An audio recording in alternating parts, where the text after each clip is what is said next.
Halo, Assalamualaikum warahmatullahi wabarakatuh. Selamat pagi. Pada hari ini, topik kimia organik 1 membahas mengenai eter dan epoksida.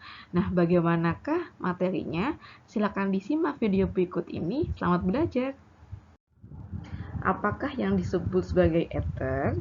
Eter adalah dia merupakan senyawa organik yang mempunyai dua gugus organik yang melekat pada atom O tunggal. Jadi di sini kalau kita tuliskan bagaimanakah struktur dasarnya adalah di sini ada alkil, kemudian ada oksigen, kemudian di sini ada alkil lagi. Jadi oksigen berada pada tengah-tengah.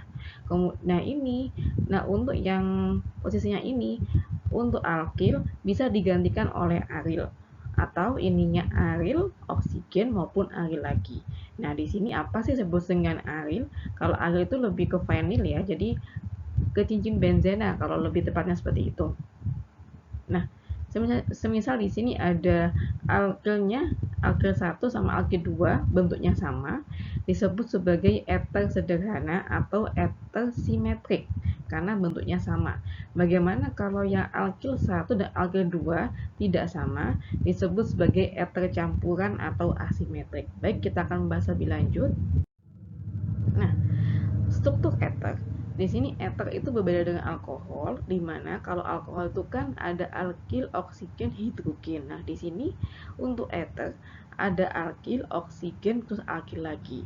Dari sini di mana atom oksigen dari suatu eter terikat pada dua atom karbon ya.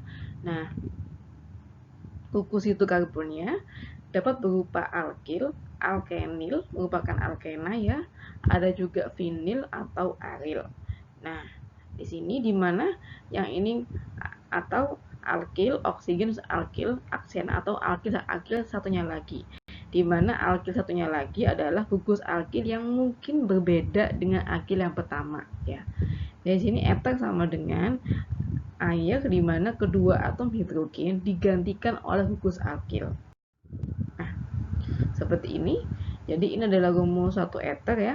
Jadi ini ada alkil, oksigen, alkil kembali atau seperti ini ya. Kalau ininya berbeda antara alkil 1 dan alkil 2.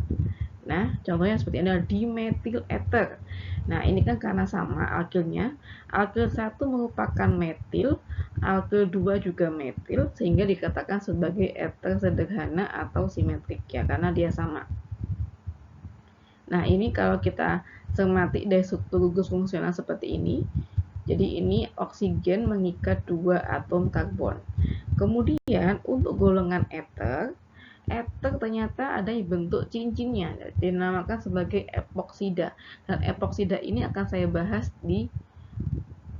nanti di bab terakhir ini. Jadi ada eter siklik. Jadi ini adalah etilen oksida, biasanya dikenal dengan istilah epoksida. Ada juga tetrahidrofuran, THF. Bagaimanakah untuk penamaan eter? Penamaan eter kalau mengikuti aturan IUPAC, yaitu dengan cara bagaimana, ini pertama kita bahas yang eter sederhana ya. Eter sederhana itu menyebut nama kedua alkil atau arilnya lebih dahulu, diikuti dengan kata eter. Misal di sini, misalnya kalau alkil 1 sama alkil 2 sama, namanya adalah dialkil atau alkil eter. Nanti saya tunjukkan contohnya ya. Bagaimana kalau yang eter lebih kompleks atau memiliki satu gugus alkoksi atau terdapat juga cabang merupakan gugus fungsional yang lain. Jadi di sini kita tuliskan manakah yang kita prioritaskan terlebih dahulu. Otomatis kita mendahulukan merupakan gugus alkoksinya. Disusul dengan nama alkil atau arilnya di sini. Nah, ini contohnya yang eter sederhana. Jadi kita menuliskan semua alkilnya, biasanya diurutkan sesuai abjad ya. Misal ini contohnya adalah ada di sini ada CH3 merupakan diametil ya karena C-nya 1, ada oksigen di tengah-tengah, kemudian ada C212 jadi dia golongan etil. Penamaannya bagaimana? Namanya adalah etil metil eter. Jadi kita mendahulukan sesuai urutan abjad. Jadi kan E dengan M dahuluan E ya. Kalau di sini ada C-nya 2, ada etil, ada oksigen, C-nya juga 2, jadi dia termasuk golongan eter sederhana, namanya dietil eter. Bagaimana kalau seperti ini? Nah, di sini merupakan ada tersier butil. Jadi di sini tersier butil vinyl eter. Dan di sini kan tersiernya dari 1, 2, 3 ya. Nah, di sini 1, 2, 3, tengahnya C di sini. Nah, C6H5 merupakan rumus struktur dari vinyl atau benzena. Jadi tersier butil vinyl eter. Nah, bagaimanakah kalau yang untuk nama IUPAC yang lebih rumit atau eter itu berikatan dengan gugus fungsi yang lain? Dalam sistem IUPAC, eter dinamai sebagai alkoksi alkana. Ini adalah nama IUPAC-nya ya. Bisa juga alkoksi alkena jika dia mengandung gugus mengandung ikatan rangkap, atau alkoksi arena jika dia mengandung 2 benzena. Gugus alkoksi merupakan suatu gugus dari RO- sebagai gugus alkoksi ya. 2 eter siklik yang sering dipakai adalah tetrahidrofuran dan 1,4 dioksana. Bagaimanakah bentuk strukturnya? Nah, seperti ini. Nah, ini contoh kalau dia punya cabang ya. Nah, nama selanjutnya adalah 2 metoksi pentana. Bagaimana seperti itu? Pertama kita melihat rantai induknya, kita hitung apa C-nya. 1, 2, 3, 4, 5. Jadi adalah pentana. Ternyata pada C nomor 2 ada cabang metoksi. Kenapa namanya metoksi? Di sini ada metil, ada oksigen. Jadi kalau digabung namanya tuh metoksi. Jadi 2 metoksi pentana, alias pada C nomor 2 ada cabang metoksi dengan rantai induk pentana. Semoga bisa dipahami ya. Kemudian bagaimana kalau seperti ini? Kalau dia ada struktur di sini yang menjadi rantai induknya adalah benzena ya. Kita bisa lihat benzena seperti ini karena benzenanya ini memiliki cabang CH3. Kalau kita lebih kenal kalau ini digabung ya namanya toluena ya. Tetapi di sini kita penamaan sesuai nama IUPAC, jadi kita harus detail. Nah, di sini pada C nomor 1 ternyata ada cabang etoksi. Kenapa namanya etoksi, Bu? Di sini ada 1, 2. Kalau kita kenal dengan istilah etana, kalau alkilnya namanya etil, karena dia mengandung gugus oksigen namanya etoksi. Jadi 1 etoksi, 4 metil. Jadi pada C nomor 4 ada metil dan ini induknya adalah benzena. Saya hitung ya 1, 2, 3, 4. Pada C1 ada etoksi, pada C4 ada metil. Nah, lanjut ke sini. Bagaimana kalau semisalnya di sini ada 2 oksigen, ya ada 2 kan sama di sini ya. Nah, ini kita menamainya, kita tulis dulu di manakah letak rantai induknya. Nah, rantai induk terletak pada posisi tengah. Ada 1, 2. Jadikan dengan etana. Pada C1 maupun C2 ini sama-sama memiliki cabang metoksi ini, ya kan ya. Ini namanya adalah 1,2 dimetoksi etana. Nah, ini merupakan contoh yang bagian eter siklik. Ada tetrahidrofuran. Jadi di sini 1, 2, 3, 4, 5. Nah, ada cincin 5, cuma satunya ini digantikan oleh oksigen. Sehingga nama IUPAC-nya adalah oksasiklopentanat. Kenapa ada oksa? Ada oksigen pada cincin 5. Ya, tetrahidrofuran merupakan nama dagangnya atau nama trivialnya. Nah, kalau ini 1, 2, 3, 4, 5, 6 alias cincin 6, tapi di sini ada 2 oksigen. Jadi dikatakan 1,4 dioksasikloheksana. Jangan lupa sikloheksana. Nah, bagaimanakah sifat fisik dari eter? Nah, pertama dari ini metil eter merupakan gas. Nah, tapi bagian untuk yang C-nya lebih tinggi dia adalah cairan. Cairan eter tidak berwarna, baunya yang khas, sangat mudah menguap dan mudah terbakar. Jadi contohnya adalah petroleum ether. Itu yang biasanya kalian gunakan sebagai bahan bakar ya. Di sini uap ether lebih beratnya dari udara. Ether tidak mempunyai hidrogen yang terikat pada oksigen sehingga tidak dapat membentuk ikatan hidrogen. Nah, inilah yang membedakan dia dengan alkohol ya. Kalau alkohol kan ada hidrogennya. Titik didihnya rendah dibandingkan alkohol sehingga dia jauh lebih mudah menguap dibandingkan alkohol. Nah, ini contohnya kalau kita lihat di sini ada contoh 1 butanol, dia memiliki berat molekul 74. Nah, memiliki titik didih 118 Celcius. Bagaimana kalau dengan dietil ether? Dietil ether itu juga sama memiliki BM-nya 74, tetapi titik didihnya adalah 35. Jadi dia lebih mudah menguap dibandingkan alkohol. Tetapi ether dapat membentuk ikatan hidrogen dengan senyawa-senyawa hidroksi. Maksudnya dengan senyawa-senyawa lain yang memiliki hidrogen, alias dia bisa mengalami ikatan hidrogen intermolekuler. Nah, ini misalnya ada ether di sini, dia bisa berkaitan dengan hidrogen senyawa alkohol yang lain. Alkohol dan ether dapat bercampur.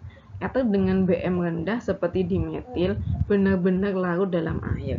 Nah, kelarutan ether dalam air adalah 7 gram per 100 mili air.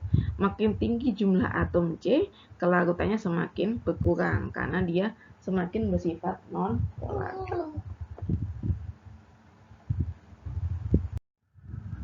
Nah, ether digunakan sebagai apa? Ether digunakan sebagai pelarut. Nah, biasanya digunakan dalam reaksi sintesis kimia organik. Umumnya tidak bereaksi dengan senyawa organik lain. Nah, ini ether digunakan sebagai untuk reaksi Grignard alias pembentukan alkohol.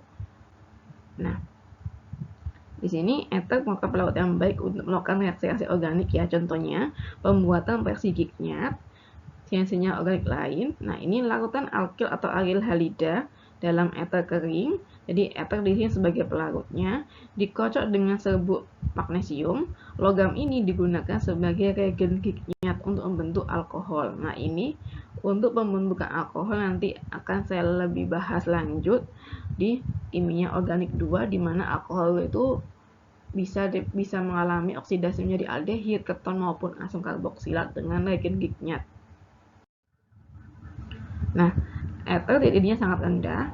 Jadi untuk memisahkan senyawa organik dari sumber alam, misalnya digunakan ether ya. Yang contohnya adalah pelarut dietil ether. Misalkan ini kita ingin melakukan ekstraksi. Misalkan ekstrak minyak jahe dari tanaman jahe. Misalkan kita menggunakan pelarut dietil ether. Nah, ini mudah dipisahkan karena dia mudah menguap. Pemisahnya menggunakan alat rotary evaporator. Bagaimana pembuatan ether? Pertama, dalam industri, ether sederhana, misalkan kayak etil ether, dibuat dengan cara mereaksikan alkohol dengan asam sulfat. Kemudian mengalami reaksi dehidrasi dan hilangnya molekul air dari setiap pasang alkohol. Jadi pembuatannya menggunakan reaksi dehidrasi penghilangan molekul H2O dari alkoholnya ya. Katalisnya dengan asam sulfat. Nah, ini contoh reaksinya di sini pembuatan ether. Di sini dia dari alkohol, ada 2 molekul alkohol di sini direaksikan dengan H2SO4. Kemudian pada kondisi sangat suhunya tinggi ya, sehingga dia terjadi pelepasan molekul H2O-nya. Ini yang dilepas ya, yang saya lingkari merah, dia menjadi ether. Nah, kemudian ada juga dengan cara alkohol ketemu dengan asam ini. Nah, ini adalah mekanisme secara lengkapnya, ini adalah yang sederhana ya. Jadi dia membentuk ion oksanium, kemudian hilangnya molekul H2O membentuk ion di alkyl oksanium baru menjadi ether. Ya, untuk mekanismenya ini silakan belajar secara sendiri ya. Maksudnya nanti saya kalau masuk saya jelaskan kembali, tapi saat ini bisa disimak di penjelasan saya. Di dalam industri, dietil ether dibuat dengan dari etanol, jadi kayak sama kayak tadi. dia dari alkohol, tetapi katalisnya adalah katalis aluminium oksida pada suhu yang sangat tinggi, yaitu 300 Celcius. Kemudian dengan cara sintesa Williamson, di mana mereaksikan alkil halida dengan alkali alkoksida atau kita sebut dengan fenoksida di lab, ini untuk membuat eter tidak simetris sama baiknya dengan eter simetris. Nah, ini reaksinya. Ada alkil halida direaksikan dengan natrium alkoksida di sini, dia menghasilkan eter di sini ya. Jadi reaksi substitusi nukleofilik dari ion alkoksida terhadap ion halida. Jadi ini diganti, X-nya diganti dengan diganti dengan OR atau alkoksi. Nah, untuk syarat reaksinya, syarat reaksi dari Williamson, di mana di sini yang terbaik adalah golongan metil atau primer di sini. Tapi yang untuk golongan sekunder dan tersier mengalami reaksi alkena. Alkoksida, metil, ini tidak simetris, harus memilih dua kombinasi dari reaksi. Kalau satu yang lebih baik dari lainnya ini. Jadi biasanya dipilih yang paling mudah ya. Nah, ini dalam mekanisme reaksinya. Misalkan adalah metil iodida ketemu dengan ion isopropoxide. Nah, di sini kemudian dia bisa membentuk isopropil metil ether. Nah, ini dari ini yang kan negatif ya, dia diambil dari natrium isopropoxide di mana Na+ nya hilang, dia menjadi ion isopropoxide di sini, baru menjadi isopropil metil ether. Nah, ini dia mengalami reaksi SN2 kalau dia semisalnya metil maupun golongan primer. Bagaimana kalau yang sekunder dan tersier, dia mengalami reaksi eliminasi. Jadi alkoksida kalau basanya semakin kuat, dia bisa mengalami eliminasi kalau digunakan golongan sekunder dan tersier. Nah, ini mekanisme reaksinya. Misalnya di sini ada, ada contoh seperti ini. Nah, ini kan ada tersier butoksida. Nah, ini kan iodometana, dia kan golongan yang metil ya. Jadi dia mengalami reaksi SN2. Nah, ini dari basanya, dari basa natrium butoksidanya. Jadi dia menyerang CH3, I-nya lepas, kemudian I-nya ini digantikan oleh ini. Ya kan ya, jadi dia mengalami reaksi substitusi nukleofilik 2. Bagaimanakah kalau dia merupakan golongan sekunder, dia mengalami reaksi E2 alias mengalami reaksi eliminasi di sininya. Jadi ini ion metoksida, dia mengambil H+ dari CH2, kemudian CH2 mengalami ikatan rangkap di sini. Nah, ini. Kemudian Cl-nya dilepaskan.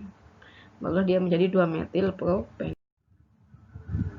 Yang ketiga, pembuatan ether melalui mekanisme alkoksimerkurasi dan demerkurasi. Nah, ini hampir sama kayak alkohol minggu lalu, dia mengalami orientasi Markov-Nikov. Caranya dengan reduksi menggunakan katalis NaBH4. Nah, ini ada alkena, jadi mekanisme ini menggunakan bahannya adalah alkena. Alkena ketemu dengan alkohol dengan katalis Hg CF3 ini ya, kemudian dia mengalami reaksi alkoksimerkurasi, jadi dia di sini mengalami reduksinya, jadi dia menjadi ether. Nah, ini kalau kita amati mekanisme secara jelasnya seperti di sini. Ada adisi elektrofilik oleh merkuri terhadap alkena di sininya.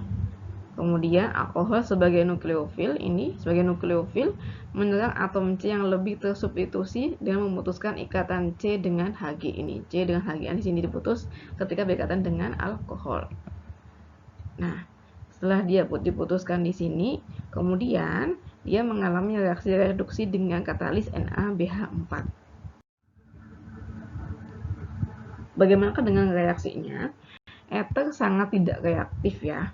Alkena daripada seperti organik mengandung gugus fungsional. Jadi di sini ether itu dia mudah terbakar tapi tidak reaktif. Kemudian eter adalah basa lemah karena adanya elektron bebas pada atom oksigen. Nah, jadi dia tidak begitu reaktif, tapi biasanya makanya karena tidak reaktif tadi sehingga lebih sesuai digunakan untuk pelarut sintesis senyawa organik. Next.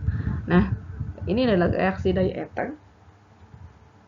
Eter itu mudah bereaksi dengan halida, dengan asam halida menjadi alkohol dan alkil halida. Nah, ini misalkan ada eter ketemu dengan asam halida, misalkan ini adalah HCl ya, contoh misalkan HCl, dia akan menjadi alkil halida plus alkohol. Kemudian ini adalah reaksi protonasi oksigen, di mana oksi itu bukan gugus yang baik ya, dia bisa mengalami reaksi SN1 maupun SN2. Nah, ini mekanisme reaksinya.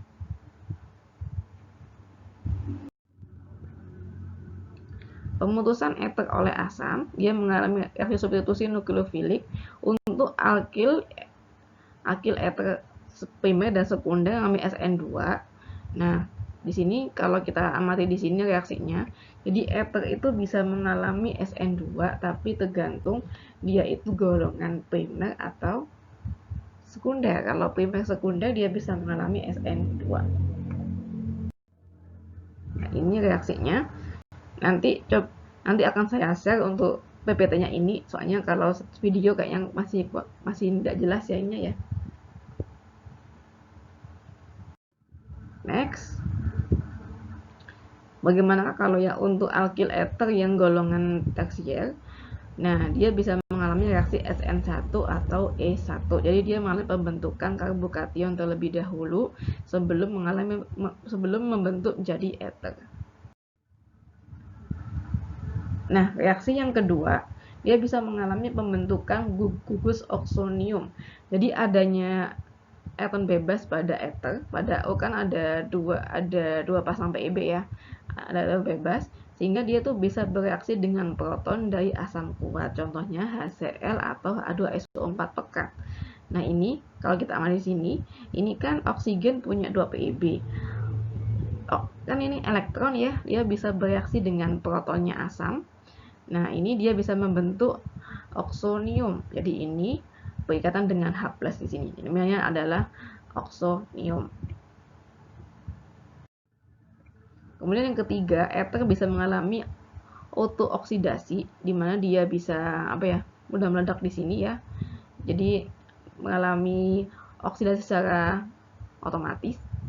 Nah, di sini ada eter, kemudian dia ada sinar UV di sini. Nah, dia mengalami reaksi radikal bebas, kemudian ada oksigen, dan membentuk radikal alkil peroksil. Nah, adanya reaksi ini, dia bisa membentuk peroksida. Jadi ada O2H di sini, jadi dikatakan sebagai peroksidanya. Tetapi di sini dia bisa membentuk alkohol juga. Nah, ini yang dikhawatirkan kalau eter terkena langsung oleh sinar matahari karena ada pengaruh sinar UV. Eter kalau disimpan lama dan berhubungan dengan udara, kalau dia terbuka langsung gitu ya, dia mengandung peroksida yang mudah meledak. Jadi kalau kita amati mekanisme tadi adanya pengaruh sinar UV. Jadi kalau sebelum digunakan, lebih baik eter itu dipisahkan dari bahan yang lainnya. Nah, ini adalah caranya untuk mengidentifikasi peroksidanya. Jadi peroksida kalau kita kasih Fe2+, dia mudah berubah menjadi Fe3+. Nah, Fe3+ ini kita bisa tahu kalau dia Fe3+ dengan cara menambahkan KSCN dan membentuk warna merah. Jadi sudah membentuk Fe3+ alias mengalami oksidasi dari Fe2+. Eter yang dikocok dengan larutan ferroamonium sulfat dan kalium tiosianat menghasilkan kompleks merah darah. Nah, ini adalah merupakan cara deteksi apakah dia sudah berubah menjadi peroksida atau belum. Peroksida bisa dihilangkan dengan mengocoknya dengan ion ferrosulfat alias dengan Fe2+ dengan cara mereduksi peroksidanya di sini. Kemudian eter juga bisa mengalami mekanisme Claisen. penataan ulang Claisen di sini. Nah, ini nanti akan lebih dibahas lanjut di kimia sintesis ya, tapi saya jelaskan sekilas. Jadi di sini misalkan ada fenol, ada natrium hidrida dengan THF di sini, dia bisa membentuk natrium fenoksida. Kemudian ketemu dengan benzena di sini, bisa membentuk alil fenyl ether. Nah, ini bagaimana kalau untuk yang series Williamson di sini? Jadi dikatakan dia bisa mengalami rearrangement Claisen atau penataan ulang Claisen. Jadi di sini ada penataan ulang seperti ini. Yang awalnya di sini kan oksigen ya, OCH2 di sini. Nah, awalnya kan bentuknya ether. Dia bisa menjadi fenol. Nanti ini kalau ada waktu nanti ketika sudah belajar dari kampus, akan saya jelaskan lebih lanjut ya. Tapi saat ini silakan ditulis terlebih dahulu biar kalian sambil memahami. Nah, selanjutnya yang terakhir kita bahas tentang epoksida. Epoksida tadi saya bahas sekilas. Epoksida merupakan ether siklik di mana dia merupakan cincin beranggotakan 3. Jadi ada 1, 2, 3. Nah, termasuk 1 atom oksigen. Nah, ini contohnya adalah ini misalkan yang paling sederhana adalah etilen oksida atau yang kenal istilah dengan epoksi etana. Namanya adalah oksirana kalau nama itunya, nama trivialnya. Baik, ini kalau misalkan ada 1, 2, 3 ini oksigen, namanya propilen oksida. Nah, sama kayak di sini juga. Jadi di sini contohnya epoksida. Nah, epoksida ini atau etilen oksida dalam industri dibuat dari oksidasi udara pada etena dengan katalis perak. Jadi ada etena direaksikan dengan oksigen, dengan gas oksigen, kemudian bertemu dengan katalis Ag. Dia bisa menjadi etilen oksida. Kemudian dari halotrin, adaptasi sintesis Williamson, di mana ada adisi elektrofilik HO, ini X-nya adalah halogen terhadap alkena. Jadi ada alkena, ada gas halogen, misalkan nggak Cl2, bisa F2 atau yang lainnya, dan H2O, dia bisa membentuk haloitrin, reaksikan dengan basa. Nah, ini mekanisme di sini ya. Ini mekanisme lengkapnya di sini ya. Nah, ini misalkan di sini ada alkena di sini. Di sini ada alkena, kemudian ada peroksida di sininya. Dia bisa mengalami pembentukan cincin epoksida di sininya. Jadi asam peroksida mentransfer oksigen ke alkena. Jadi transfer ke alkena. Nah, oksigen yang paling jauh dari C karbonil ini disebut sebagai C karbonil. Ini kita menyerang oksigen yang paling jauh dari C karbonil. Nah, reaksi ini cenderung bisa mengalami pembentukan cincin. Ini pembentukan cincin seperti ini. Nah, bagaimanakah reaksinya dari epoksida? Dia lebih reaktif, kemudian mudah membuka cincinnya, baik dalam suasana basah maupun asam, sehingga menghasilkan produk yang lebih stabil dan energinya yang lebih rendah, jadi dia lebih stabil. Nah, ini pemutusan cincinnya kalau dalam suasana asam. Misalnya ini ada cincin epoksida ketemu dengan H+. Nah, si H+ ini nanti ya, dia akan berikatan dengan oksigennya. Sehingga O akan berikatan dengan H, sehingga dia lepas seperti ini. Epoksida diubah oleh asam menjadi epoksida terprotonasi. Apa sih maksudnya terprotonasi? Jadi terprotonasi dia menjadi bermuatan positif, sehingga nantinya dapat diserang oleh reaksi nukleofilik. Nah, pembentukan senyawa-senyawa yang mengandung gugus fungsional dengan Aquades, misalkan 1,2 diol. Dengan alkohol dia membentuk ether dan alkohol. Misalnya ada Aquades ya, H2O ketemu dengan epoksida, dia bisa membentuk 1,2 diol. Misalkan ini ada alkohol ketemu dengan epoksida, dia bisa menjadi hidroksi ethernya. Bagaimana pemutusan cincin kalau dalam suasana basah? Nah, ini ada epoksida di sini, ketemu dengan basa ya, ketemu dengan basa. Nah, ini nanti basanya itu lebih cenderung mengikat si C1 ini, sehingga ikatan antara C dengan O akan lepas di sini. Jadi ini menjadi omin. Nah, ketika sudah menjadi omin ini, dia mengikat H dari yang lainnya. Jadi epoksida tidak terprotonasi setelah terjadi penyerangan nukleofilik. Jadi membutuhkan basa yang lebih kuat seperti alkoksida, fenoksida maupun amonia. Nah ini contohnya. Misal ada basa seperti ini, ada basa natrium etoksida di sini bereaksi dengan epoksida ya. Jadi di sini nanti C2H5O-nya, nah dia menyerang CH2 yang sebelah sini, sehingga antara ikatan C dengan O akan lepas. Nah, dia akan lepas ke sini. Nah, kemudian terjadi pelepasan C2H5O. Dia bisa membentuk ether di sininya. 5O. Kemudian reaksi dengan agen Grignard, dimanakah bagaimanapun juga ini merupakan mudah dijadikan alkohol dengan mekanisme Grignard. Apa sih Grignard itu? Grignard itu adalah reagen ini ya. Jadi ada alkil, magnesium sama halida. Nah, ini dia bisa mengalami pembentukan alkohol. Nah, jadi ini penjelasan seperti ini. Ini sebenarnya adalah nukleofilik. Kemudian magnesium halida bersifat elektrofilik. Nah, ini nanti yang alkilnya menyerang CH2 yang sebelah sini. Misalnya dia bersifat nukleofilik, sehingga ikatan antara C dengan O akan lepas. Nah, dia akan bisa berbentuk alkohol. Bagaimanakah rangkumannya? Jadi kalau pemutusan cincin epoksida, kalau dengan katalis asam, reaksi nukleofilik akan menyerang C yang lebih tersubstitusi.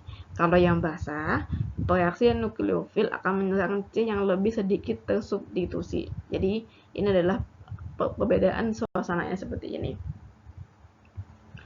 Jadi harus diingat ya, nukleofil adalah ion yang bermuatan negatif. Dan jangan sampai keliru.